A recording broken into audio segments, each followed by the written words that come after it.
Why hello, I'm just cleaning up after my previous video of making 100 necklaces, and you guys seem to have liked that one, which is good.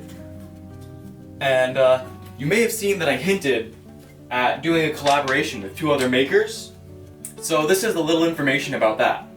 These 2 makers, Kurt and Kit, who run the channels Borg3D and Skilltree respectively, have generously selected me to be a judge for this little make-off challenge.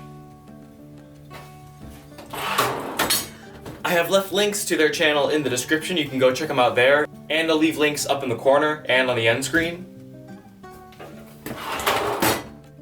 The way this is going to work is Kurt and Kit are both going to make the same project, in this case a beer stein.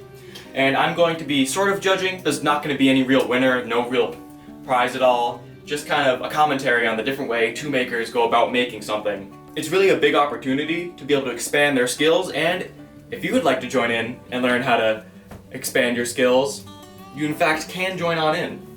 There is a link in the description to where you can find a Discord where we're talking about the challenge. It outlines the rules for the challenge, there's a support area, and there's also project announcements there. You know, everything that you need to be able to learn how to do these projects and expand your skill set. So if you'd like to join in and expand your skills, I can't wait to see you on the Discord. Kurt and Kit don't really know how I'm going to be judging their videos, so I'll give them an outline right here. And if you would like to join in on the videos, then this is also for you. I'm going to analyze the final product, of course, how they went about making it, so the different processes they had to go through, like if they didn't have one tool, how did they get around that?